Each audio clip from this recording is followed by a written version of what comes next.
DCM DK Shivakumar ಕೇಂದ್ರ ಸಚಿವ H D. Kumaraswamy ನಡುವೆ ಬೆಂಗಳೂರು ದಕ್ಷಿಣ ದಂಗಲ್ ನಡೀತಾ ಇದೆ. ಒಂದು ಕಡೆ ಬೆಂಗಳೂರು ದಕ್ಷಿಣ ಆಗಿ ರಾಮನಗರ ಹೆಸರನ್ನು ಇಟ್ಟಿದ್ದು ಯಾಕೆ ಅಂತ ಒಂದು ಕಡೆ ಕುಮಾರಸ್ವಾಮಿ ಅವರು ಪ್ರಶ್ನೆ ಮಾಡ್ತಾ ಇದ್ದಾರೆ. ನಿಮಗೇನು ತೊಂದರೆ ಅಂತ ಡಿ.ಕೆ. ಶಿವಕುಮಾರ್ ಮರು ಪ್ರಶ್ನೆಯನ್ನು ಕುಮಾರಸ್ವಾಮಿ ಅವರಿಗೆ ಮಾಡ್ತಾ ಇದ್ದಾರೆ. ಈ ನಡುವೆ ಒಟ್ಟಿನಲ್ಲಿ ಇದರ ಲೆಕ್ಕಾಚಾರಗಳು ಬೇರೆ ಬೇರೆ ಇದೆ. ಒಂದಿಷ್ಟು ರಿಯಲ್ ಎಸ್ಟೇಟ್ ಬಿಸ್ನೆಸ್ ಮಾಡಬೇಕು, ಇನ್ವೆಸ್ಟರ್ನ ಕರೆಸಬೇಕು, ಹಾಗಾಗಿ ಬೆಂಗಳೂರನ್ನು ಮತ್ತಷ್ಟು ಉತ್ತುಂಗಕ್ಕೆ ತಗೊಂಡು ಹೋಗ್ತೀವಿ ಅಂತ ಒಂದು ಕಡೆ ಡಿ.ಕೆ. ಶಿವಕುಮಾರ್ ಹೇಳ್ತಾ ಇದ್ದಾರೆ. ಅದನ್ನು ಈಗ ಗ್ರೇಟರ್ ಬೆಂಗಳೂರು ಅಥಾರಿಟಿಯಲ್ಲಿ ಸೇರಿಸ್ಕೊಂಡಿದ್ದಾರೆ. ಈಗ ನಾವು ಮಾತಾಡ್ತಾ ಇದ್ವಿ ಗ್ರೇಟರ್ ಬೆಂಗಳೂರು ಅಥಾರಿಟಿಯಲ್ಲಿ ಬೆಂಗಳೂರು ಕೆಲವೊಂದು ಕ್ಷೇತ್ರಗಳು, ಕೆಲವೊಂದು ಏರಿಯಾಗಳು ಮಳೆ ಬಂದರೆ ಹೇಗೆ ಅಧ್ವಾನ ಆಗಿ ಹೋಗುತ್ತೆ ಅಂತ. ಅದೇ ರೀತಿಯಲ್ಲಿ ಅದಕ್ಕೆ ಅಭಿವೃದ್ಧಿನೂ ಕೂಡ ಬಹಳ ಮುಖ್ಯ ಆಗ್ತದೆ. ಕೇವಲ ನೇಮನ್ನು ಚೇಂಜ್ ಮಾಡಿದರೆ ಸಾಲದು ಅಂತ ಬಲ್ಲವರು ಒಂದು ಕಡೆ ಹೇಳ್ತಾ ಇದ್ದಾರೆ. ಎಸ್ ರಿಷಿಗೌಡ್ರೆ, ಬಹಳ ಮುಖ್ಯವಾಗಿ ಕುಮಾರಸ್ವಾಮಿಯವರು ಅದ್ರ ಜೊತೆಗೆ ಅನಿತಾ ಕುಮಾರಸ್ವಾಮಿಯವರು ಸಾಕಷ್ಟು ಅಭಿವೃದ್ಧಿ ಮಾಡಿದ್ದಾರೆ. ಅಭಿವೃದ್ಧಿ ಮಾಡ್ತಾನೆ ತನ್ನ ಮಗನ ಒಂದು ರಾಜಕೀಯ ಬೆಳವಣಿಗೆಗೋಸ್ಕರ ಆ ಕ್ಷೇತ್ರವನ್ನು ಕೂಡ ಬಿಟ್ಕೊಟ್ರು.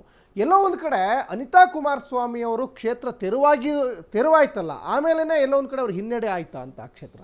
ಇಲ್ಲ, ಹಾಗೇನಿಲ್ಲ. ನೋಡಿ, ಎಲೆಕ್ಷನ್ಸ್ ಅಂತ ಅಂದಾಗ ಯಾವುದೇ ಒಂದು ಕ್ಷೇತ್ರದಲ್ಲಿ ಸೋಲು ಗೆಲುವು ಇದ್ದೇ ಇರ್ತದೆ.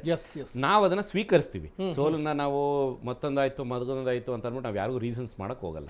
ಈಗ ಇತ್ತೀಚೆಗೆ ಆಗಿರುವಂತ ಚನ್ನಪಟ್ಟಣ ಒಂದು ಕುಮಾರಸ್ವಾಮಿ ಅವರು ಎಂ.ಎಲ್.ಎ ಆದಾಗ, ಅನಿತಾ ಕುಮಾರಸ್ವಾಮಿ ಅವರು ಎಂ.ಎಲ್.ಎ ಆದಾಗ ಆ ಕ್ಷೇತ್ರ ಜನ ಚೆನ್ನಾಗೆ ಕೈ ಹಿಡಿದಿದ್ರು. ಇಲ್ಲ, ತಮ್ಮ ಮಗನಿಗೆ ಆ ಕ್ಷೇತ್ರ ಬಿಟ್ಕೊಟ್ಟಾಗೆಲ್ಲ ಹಿನ್ನಡೆ ಆಯ್ತಾ ಅಂತ? ಇಲ್ಲ, ಹಾಗಾಗ್ಲಿಲ್ಲ. ನೋಡಿ, ಈಗ ಯೋಗೇಶ್ವರ್ ಅವರು ಸ್ಥಳೀಯರು, ಅವರು ಅಲ್ಲಿನ ಮಗ, ಅವರು ಒಂದು ಜನಾಂಗ, ಒಕ್ಕಲಿಗ ಜನಾಂಗಕ್ಕೆ ಸೇರ್ಕೊಂಡವರು. ಸೊ ಅಲ್ಲಿ ವೋಟ್ ಸ್ಪ್ಲಿಟ್ ಆಯಿತು.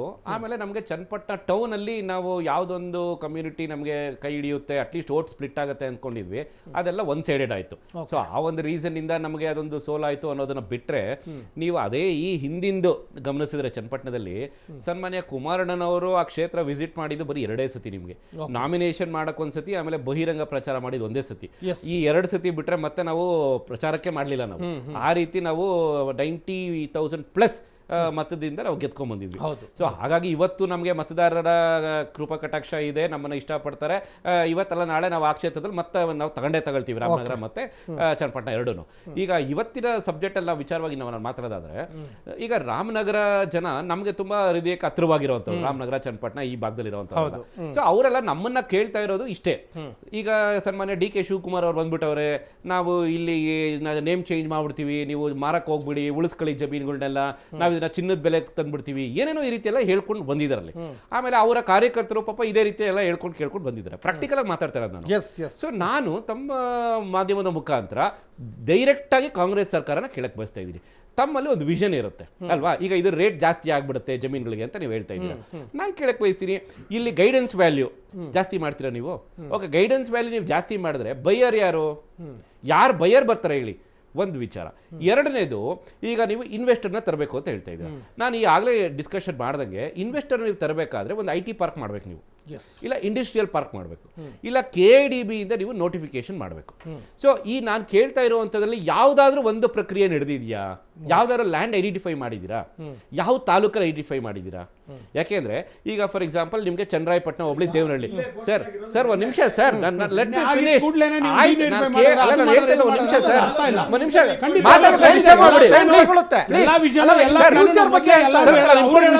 ಡಿಸ್ಟರ್ಬ್ ಮಾಡಿ. ಆಯ್ತು, ಒಂದು ನಿಮಿಷ ಸರ್, ಅದು ಔಟ್ ಆಫ್ ದ ಟಾಪಿಕ್ ಮಾತಾಡ್ತಾ ಇಲ್ಲ. ಈಗ ನಿಮಗೆ ಈಗ ದೊಡ್ಡಬಳ್ಳಾಪುರ ತಗೊಳ್ಳಿ, ದಾವಸ್ಪೇಟೆ ತಗೊಳ್ಳಿ, ಆಮೇಲೆ ನಿಮಗೆ ದೇವನಹಳ್ಳಿಯಲ್ಲಿ ಚನ್ನರಾಯಪಟ್ಟಣ, ಆಮೇಲೆ ಹೊಸಕೋಟೆ, ಈ ಇಷ್ಟು ತಾಲೂಕುಗಳನ್ನ ನೀವು ತಗೊಂಡಾಗ ನಿಮಗೆ KIDB ಕಡೆಯಿಂದ ಆಲ್ರೆಡಿ ನಿಮಗೆ ಇಷ್ಟು 1000 ಎಕರೆ ಭೂಮಿಗೆ ನೋಟಿಫಿಕೇಶನ್ ನಿಮಗೆ ಕಳಿಸ್ಬಿಟ್ಟಿದ್ದೀವಿ. ಸರಿನಾ? ಎಷ್ಟೋ ನೋಟಿಫಿಕೇಶನ್ ಆಗಿದೆ, ಅಕ್ವೈರ್ ಆಗಿದೆ, ಅದೆಲ್ಲ ಪ್ರೊಸೆಸ್ ಮುಗ್ದೋಗ್ಬಿಟ್ಟಿದೆ. ಸೊ ಈಗ ನಾನು ಕೇಳಕ್ಕೆ ಬಯಸ್ತೀನಿ ತಮ್ಮ ಕಾಂಗ್ರೆಸ್ ಸ್ನೇಹಿತರಿಗೆ, ಈ ಕನಕಪುರ, ರಾಮನಗರ, ಮಾಗಡಿ, ಈ ಇಷ್ಟು ಜಾಗಗಳಲ್ಲಿ ನೀವು ಯಾವುದಾದ್ರೂ ಒಂದು ಪ್ರಾಜೆಕ್ಟ್ ಕಾನ್ಸೆಪ್ಟ್ ಇಟ್ಕೊಂಡು, ಇಲ್ಲ ಯಾವುದಾದ್ರೂ ಒಂದು ವಿಷನ್ ಇಟ್ಕೊಂಡು ಯಾವ್ದಾದ್ರು ಲ್ಯಾಂಡ್ ಐಡೆಂಟಿಫೈ ಮಾಡಿದ್ದೀರಾ? ಯಾವ ವಿಚಾರಕ್ಕೆ ಐಡೆಂಟಿಫೈ ಮಾಡಿದ್ರು? ಒಂದು ಮೊದಲನೇದು, ಇಂಥ ತಾಲೂಕಲ್ಲಿ ಇಷ್ಟು 1000 ಎಕರೆ ನಾವು ಐಡೆಂಟಿಫೈ ಮಾಡಿದ್ದೀವಿ ಈ ಪರ್ಪಸ್ಗೆ ಅಂತ ಹೇಳ್ಬಿಡಿ. KIDB ಇಂದ ನೋಟಿಫಿಕೇಶನ್ ಕಳಿಸ್ಬೇಕು. ಆ ರೀತಿ ಏನಾದ್ರು ಪ್ಲಾನ್ ಮಾಡ್ಕೊಂಡಿದ್ದೀರಾ ಹೇಳಿ. ನೆಕ್ಸ್ಟ್ ಈಗ ಏರ್ಪೋರ್ಟ್ ವಿಚಾರ ಬಂತು, ಸೆಕೆಂಡ್ ಏರ್ಪೋರ್ಟ್. ಇದು ಇಂಪಾರ್ಟೆಂಟ್ ವಿಷಯ, ಡಿಸ್ಕಸ್ ಮಾಡ್ಬೇಕು ನಾವು. ಸೆಕೆಂಡ್ ಏರ್ಪೋರ್ಟ್, ಎರಡನೇ ಏರ್ಪೋರ್ಟ್ ಅಂತ ಬಂದಾಗ ಸೋಲೂರು, ಕನಕಪುರ, ಆನೇಕಲ್ಲು ಏನೇನೋ ಸ್ಟೋರಿಗಳು ರೌಂಡ್ ಹೊಡಿಸಿದ್ರು. ಸೊ ಇಲ್ಲೆಲ್ಲಾರು ನೀವು ಏರ್ಪೋರ್ಟ್ ಜಾಗ ಐಡೆಂಟಿಫೈ ಮಾಡಿದ್ದೀರಾ? ಏನಾದ್ರು ನಾಳೆ ಏರ್ಪೋರ್ಟ್ ಬಂದ್ಬಿಡುತ್ತೆ, ಇಲ್ಲಿ ಇನ್ನೇನೋ KIDB ಡೆವಲಪ್ಮೆಂಟ್ ಆಗ್ಬಿಡುತ್ತೆ ಅಂತ ಹೇಳೋದಕ್ಕೆ ಹೇಳಿ. ಹಂಗೇನಾದ್ರು ಇದ್ರೆ ಯಾವ ಜಾಗ ಐಡೆಂಟಿಫೈ ಮಾಡಿದ್ದೀರಾ? ಸೊ ನಾನು ಕೇಳಕ್ ಬಯಸುವಂಥದ್ದು, ನಿಮಗೆ ರೈಲ್ವೇಸ್ ಇಲ್ಲ, ವಾಟರ್ ವೇಸ್ ಇಲ್ಲ, ಮೆಟ್ರೋ ಇಲ್ಲ, ಆಮೇಲೆ ಏರ್ಪೋರ್ಟ್ ಇಲ್ಲ. ಎಸ್ ಯಾವ ಇನ್ವೆಸ್ಟರ್ ಬರ್ತಾರೆ ನಿಮಗೆ ಅಲ್ಲಿ ಬಂದ್ಬಿಟ್ಟು ಸುಮ್ಮನೆ ನಿಮ್ಮ ಮುಖ ನೋಡ್ಬಿಟ್ಟು ಇನ್ವೆಸ್ಟ್ ಮಾಡೋಕ್ಕೆ?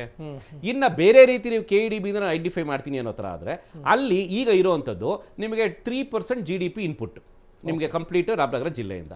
ಅದು GDP ಇನ್ಪುಟ್ ಯಾವುದರಿಂದ ಬರ್ತಾ ಇದೆ ಅಂತ ಹೇಳಿದ್ರೆ ಇಟ್ಸ್ ಬೇಸಿಕಲಿ ಸೆರಿಕಲ್ಚರ್. ನಿಮಗೆ ಏನದು ಸಿಲ್ಕ್ ರೇಷ್ಮೆ ಬೆಳೀತಾರೆ, ಅದರ ಜೊತೆಗೆ ಇನ್ನೊಂಚೂರು ಅಗ್ರಿಕಲ್ಚರ್ ಮಾಡ್ತಾ ಇದ್ದಾರೆ. ಇದು ಇವತ್ತು ಅಲ್ಲಿ ನಡೀತಿರುವಂತ ಎಕನಾಮಿಕ್ ಸಿಚುವೇಶನ್. ಸೊ ಇವ್ರುಗಳು ಈಗ ನಾವು ಇದನ್ನ ಚೇಂಜಸ್ ಆಗ್ಬಿಡುತ್ತೆ ಮತ್ತೊಂದು ಆಗ್ಬಿಡುತ್ತೆ ಅಂದ್ರೆ ಯಾವ ರೀತಿ ಆಗುತ್ತೆ, ಏನಾಗುತ್ತೆ, ಒಂದು ಕ್ಲಾರಿಟಿ ಬೇಕಲ್ವಾ? ನಿಮ್ಗೆ ಇನ್ಫ್ರಾಸ್ಟ್ರಕ್ಚರ್ ಕೊಡಬೇಕು ಅಂತಂದ್ರೆ ಈಗ ಆಲ್ರೆಡಿ ನ್ಯಾಷನಲ್ ಹೈವೇಸ್ ಆಗಿದೆ, ಇನ್ ಯಾವ ಹೈವೇಸ್ ಕೊಡ್ತೀರಲ್ಲ ನೀವು ಡೆವಲಪ್ಮೆಂಟ್ ಮಾಡೋದಕ್ಕೆ? ಇಲ್ಲ ಓಲಿ ನಾನು ಟೌನ್ಶಿಪ್ ಮಾಡ್ಬಿಡ್ತೀನಿ ಅಂತ ಇಟ್ಕೊಳ್ಳೋಣ. ಟೌನ್ಶಿಪ್ ಮಾಡಬೇಕು ಅಂತ ಹೇಳಿದ್ರೆ ನಿಮಗೆ CBD ಏರಿಯಾ ಬಿಟ್ಬಿಟ್ಟು ನಾರ್ತ್ ಬಿಟ್ಟು ಈಸ್ಟ್ ಬಿಟ್ಟು ಸೌತ್ ಯಾರ್ರಿ ಬರ್ತಾರೆ? ಏನಕ್ರಿ ಬರ್ತಾರೆ? ನಿಮ್ಗೆ ಕೆಂಗೇರಿ ಲಾಸ್ಟ್, ಕೆಂಗೇರಿ ಆದ್ಮೇಲೆ ನಿಮ್ಗೆ ಏನ್ ಡೆವಲಪ್ಮೆಂಟ್ಸ್ ಇದೆ? ನಾವು ಈ ಕಡೆ ಮಾತಾಡೋದಾದ್ರೆ ಇನ್ನ ಕನಕಪುರ ರೋಡೇ ಮಾತಾಡೋಣ. ಕನಕಪುರ ರೋಡ್ ತಗೊಂಡ್ರೆ ನಿಮ್ಗೆ ರವಿಶಂಕರ್ ಆಶ್ರಮ ನಿಮ್ಗೆ ಏನಿದೆ ಅದನ್ನ ಬಿಟ್ರೆ ಅದಕ್ಕೆ ಮುಂದಕ್ಕೆ ಹೋದ್ರೆ ಏನ್ ಡೆವಲಪ್ಮೆಂಟ್ ಇದೆ ನಿಮ್ಗೆ? ಪ್ರಾಕ್ಟಿಕಲ್ ಆಗಿ ಮಾತಾಡೋಣ. ನಾವು ಗಾಳಿಲಿ ಮಾತಾಡೋದು ಬೇಡ, ನಾನು ಡೈರೆಕ್ಟ್ ಆಗಿ ಕೇಳ್ತಾ ಇದ್ದೀನಿ ನಿಮಗೆ. ಈಗ ಹಾರೋಹಳ್ಳಿಲಿ ಒಂದು ಇಂಡಸ್ಟ್ರಿಯಲ್ ಏರಿಯಾ ಇದೆ, ಬಿಡದಿಲಿ ಒಂದು ಇಂಡಸ್ಟ್ರಿಯಲ್ ಏರಿಯಾ ಇದೆ ಅನ್ನೋದ್ರ ಬಿಟ್ಬಿಟ್ರೆ ಬೇರೆ ಎಲ್ಲಿ ಏನ್ ಡೆವಲಪ್ಮೆಂಟ್ಸ್ ಇದೆ ನಿಮಗೆ? ಈಗ ಬಿಡದಿ ನೋಡ್ತಾ ಇದೀವಿ, ಬಿಡದಿ ಎಷ್ಟು ಕಿಲೋಮೀಟರ್ ರೇಡಿಯಸ್ ಡೆವಲಪ್ಮೆಂಟ್ ಆಗಿದೆ ನಿಮಗೆ? ರಾಮನಗರ ಎಷ್ಟು ಕಿಲೋಮೀಟರ್ ರೇಡಿಯಸ್ ಡೆವಲಪ್ಮೆಂಟ್ ಆಗ್ತಾ ಇದೆ? ಸೊ ಏನ್ ಮಾಡ್ಬೇಕು ಅಂತ ಇದ್ದೀರಾ ನೀವು? ಏನಾದ್ರು ಈಗ ಒಂದು ಡೆವಲಪ್ಮೆಂಟ್ ಆಗಬೇಕು, ಇನ್ವೆಸ್ಟರ್ಸ್ ಬರ್ತಾರೆ ಅಂತ ಹೇಳಿದ್ರೆ, ಈಗ ನಾನೊಬ್ಬ ಇನ್ವೆಸ್ಟರ್ ಅಂತ ಹೇಳಿದ್ರೆ ಈಗ ಫಾಕ್ಸ್ಕಾನ್ ಕೇಳ್ತಾ ಇದ್ದಾರೆ, ಈಗ ನಮ್ಗೆ ಇನ್ನೂ ಜಾಗ ಬೇಕು ಅಂತ ಅಂದ್ಬಿಟ್ಟು. ಈಗ ಮ್ಯಾನುಫ್ಯಾಕ್ಚರಿಂಗ್ ನಿಮಗೆ ಇಂಡಸ್ಟ್ರಿಯಲ್ ಹಬ್ ಇರೋವಂಥವ್ರು, ಈಗ ಕಾರ್ ಮ್ಯಾನುಫ್ಯಾಕ್ಚರಿಂಗ್ ಕೊಡಕ್ಕಾಗುತ್ತೆ ಇವರು? ಎಲ್ಲರೂ ಕೊಡಕ್ಕಾಗುತ್ತಾ? ಯಾವುದೇ ಕಾರಣಕ್ಕೂ ಇಲ್ಲಿ ಬರಲ್ಲ. ಯಾವ ಇನ್ವೆಸ್ಟರ್ ತರ್ತಾ ಇದ್ರಿ ಹೇಳಿ? ಏರೋಸ್ಪೇಸ್ ತರ್ತೀರಾ ನೀವು ಹೋಗ್ಲಿ? ಇಲ್ಲ. ಸೊ ಯಾವುದೇ ಒಂದು ಇನ್ವೆಸ್ಟರ್ನ ನೀವು ತರಬೇಕಾದ್ರೆ ಈ ಟೈಪ್ ಆಫ್ ಇಂಡಸ್ಟ್ರೀಸ್ ಇರಬೇಕಲ್ವಾ ನಿಮಗೆ? ಹೇಳ್ಬೇಕಾರೆ ನೀವು ಇಲ್ಲ ಟೆಕ್ಸ್ಟೈಲ್ ಇಂಡಸ್ಟ್ರಿ ತರ್ತಾ ಇದೀವಿ, ಹಾರ್ಡ್ವೇರ್ ತರ್ತಾ ಇದೀವಿ, ಇಲ್ಲ ಏರೋಸ್ಪೇಸ್ ತರ್ತಾ ಇದೀವಿ, ಇಲ್ಲ ಯಾವುದೋ ಒಂದು ಬೇರೆ ಈಗ ಹೆವಿ ಇಂಡಸ್ಟ್ರಿ ತರ್ತಾ ಇದೀವಿ, ಏನಾರು ಒಂದು ಹೇಳ್ಬೇಕು ತಾನೆ? ಇಲ್ಲ ಹೋಗ್ಲಿ ಏನಾರು ಮೈನಿಂಗ್ ನಡೆಯುತ್ತಾ? ಹೋಗ್ಲಿ ಮೈನಿಂಗ್ ನಡೆಯುತ್ತೆ, ಅದಕ್ಕೆ ಸಂಬಂಧಪಟ್ಟಾಗಿ ನಾನು ಏನೋ ಡೆವಲಪ್ಮೆಂಟ್ಸ್ ತಗೊಳ್ತೀನಿ ಅಂತ ಅಂದ್ಬಿಟ್ಟು ಮೈನಿಂಗ್ ಕೂಡ ಆಗಲ್ಲ ನಿಮ್ಗಲ್ಲಿ.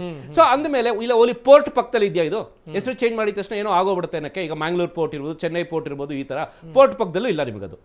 ಏನ್ ಮಾಡ್ಬೇಕು ಅಂತ ಇದ್ದೀರಾ? ಓಲಿ ಟೂರಿಸಂ ಅಲ್ಲಾದ್ರೂ ದುಡ್ಡು ಮಾಡಿಸ್ತೀವಿ ಇದರ ಹೆಸರು ಚೇಂಜ್ ಮಾಡ್ಬಿಟ್ಟು ಅಂತ ಹೇಳಿದ್ರೆ ಟೂರಿಸಂ ಆದ್ರೂ ಡೆವಲಪ್ಮೆಂಟ್ ಮಾಡ್ತಾ ಇದ್ದೀರಾ? ಟೂರಿಸಂ ಕಾಂಟ್ರಿಬ್ಯೂಷನ್ ಏನು? GDP ಕಾಂಟ್ರಿಬ್ಯೂಷನ್ ಏನು ಹೇಳಿ?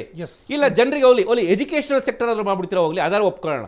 ಬೇರೆ ಇನ್ನೇನು ನಿಮ್ಗೆ ಇಲ್ಲ ಅಂದ್ರೂ ಒಂದಿಷ್ಟು ಮೆಡಿಕಲ್ ಕಾಲೇಜಸ್, ಒಂದಿಷ್ಟು ಇಂಜಿನಿಯರಿಂಗ್ ಕಾಲೇಜಸ್, ಒಂದು ಎಜುಕೇಶನಲ್ ಹಬ್ ಅಂತ ಹೇಳ್ತೀವಿ. ಆ ಎಜುಕೇಶನಲ್ ಹಬ್ ಏನಾದ್ರು ಮಾಡ್ತೀರಾ ನೀವು? ಹೇಳ್ಬಿಡಿ. ಎಜುಕೇಶನಲ್ ಹಬ್ ಮಾಡ್ತೀವಿ ಏನಂದ್ರೆ ನಾವು ಒಂದಿಷ್ಟು ಇಂಜಿನಿಯರಿಂಗ್ ಕಾಲೇಜಸ್ ತರ್ತೀವಿ, ಇಷ್ಟು ಮೆಡಿಕಲ್ ಕಾಲೇಜಸ್ ತರ್ತೀವಿ, ಇಷ್ಟು ಎಜುಕೇಶನಲ್ ಇನ್ಸ್ಟಿಟ್ಯೂಷನ್ಸ್ ಮಾಡ್ತೀವಿ ಅಂತ ಹೇಳಿ ನೀವು. ಸೊ ಅದು ಕೂಡ ನೀವು ಮಾಡ್ತಾ ಇಲ್ಲ. ಓಕೆ ಓಲಿ ಶುಗರ್ ಫ್ಯಾಕ್ಟ್ರಿ ತರ್ತೀರಾ ನೀವು? ಮಂಡ್ಯ ಹತ್ತಿರದಲ್ಲಿದೆ ಅಂತ ಅಂದ್ಬಿಟ್ಟು, ಮಂಡ್ಯ ನಮ್ಗೆ ಹತ್ತಿರದಲ್ಲಿದೆ ಅಲ್ವಾ? ಸೊ ಶುಗರ್ ಫ್ಯಾಕ್ಟ್ರಿ ತರ್ತೀರಾ? ರೈಸ್ ಮಿಲ್ ತರ್ತೀರಾ? ಏನ್ ಮಾಡ್ಬೇಕು ಅಂತ ಇದ್ದೀರಾ? ಯಾವ ರೀತಿ ಡೆವಲಪ್ಮೆಂಟ್ಸ್ ತರ್ತಾ ಇದ್ದೀರಾ ಹೇಳಿ ನೀವು? ಯಾವ ರೀತಿ ಇನ್ಫ್ರಾಸ್ಟ್ರಕ್ಚರ್ ಬರ್ತಾ ಹೇಳಿ? ಯಾರು ಇನ್ವೆಸ್ಟರ್ಸ್ ಇದ್ದಾರೆ ಹೇಳಿ ಹೋಗ್ಲಿ? ಸೊ ಇದು ಏನೂ ಇಲ್ದಲೆ ನೀವು ಸುಮ್ಮನೆ ಏನೋ ಒಂದು ಕಾಂಟೆಸ್ಟ್ ಇಲ್ದಲೆ ಸುಮ್ಮನೆ ರಾಮನಗರ ಜಿಲ್ಲೆಗೆ ನಾವು ಇದನ್ನ ಚೇಂಜ್ ಮಾಡಿದ ತಕ್ಷಣ ಹಿಂಗಾಗ್ಬಿಡುತ್ತೆ, ಹಂಗಾಗ್ಬಿಡುತ್ತೆ, ಮತ್ತೊಂದಾಗ್ಬಿಡುತ್ತೆ ಅನ್ನೋ ತರ ಹೇಳಿದ್ರೆ ಜನರು ಮುಟ್ಟಾಡ್ರಲ್ಲ ರೀ. ಅವ್ರು ಗೊತ್ತಿರುತ್ತೆ ಯಾವ ಸರ್ವೆ ನಂಬರ್ ಅಲ್ಲಿ ಏನಾಗುತ್ತೆ ಅಂತ ಜನಕ್ಕೆ ಗೊತ್ತಿದೆ. ಓಕೆ ಸರವಣ ಅವರೇ, ಲಾಸ್ಟ್ ರಿಯಾಕ್ಷನ್ ಕೊಡಿ. ಒಂದು ವಿಷನ್ಸ್ ಏನ್ ಇಟ್ಕೊಂಡು ಚೇಂಜ್ ಮಾಡಿದ್ದಾರೆ ನಿಮ್ನ? ಸಾರ್ ಏನ್ ಮಾಡಿದ್ರು? ಪಿಕ್ಚರ್ ಹೆಸರು ಹೇಳ್ಬಿಟ್ರು, ಪಿಕ್ಚರ್ ಸ್ಟೋರಿನ ಹೇಳ್ಬಿಟ್ರು, ಪಿಕ್ಚರ್ ಎಂಡ್ ಅಂತ ಹೇಳ್ಬಿಟ್ರು. ಇನ್ ಯಾವ ಪಿಕ್ಚರ್ ಇದೆ ಅಂತ ಕೇಳ್ಕೊಂಡ್ ಬರ್ತಾವ್ರೆ. ಸ್ವಾಮಿ ನಿಮಗೆ ಏನ್ ಬುದ್ಧಿ ಇದೆಯೋ ಅದಕ್ಕಿಂತ ಜಾಸ್ತಿ ಬುದ್ಧಿ ನಮಗೂ ಇದೆ. ಬರೀ ನೀವೊಬ್ಬರೇ ರಾಜಕಾರಣಿ ಅಲ್ಲ, ನಾವು ರಾಜಕಾರಣಿಗಳೇ. ನಾವು ಇಷ್ಟು ವರ್ಷ ರಾಜಕಾರಣಗಳು ಮಾಡ್ಕೊಂಡ್ ಬಂದಿದೀವಿ. ಯಾವ ಸಮಯದಲ್ಲಿ ಏನ್ ಮಾಡ್ಬೇಕು, ಏನ್ ಮಾಡ್ಬಿಡ್ಬೇಕು ನಮಗ್ ಗೊತ್ತಿದೆ. ಹೇಳ್ತೀವ್ರಿ, ನೀವು ಕೇಳಿದ ತಕ್ಷಣ ಹೇಳ್ಬೇಕು ಅಂತಿಲ್ಲ, ಹೇಳ್ತೀವಿ. ಆಯಾ ಸಮಯ ಬಂದಾಗ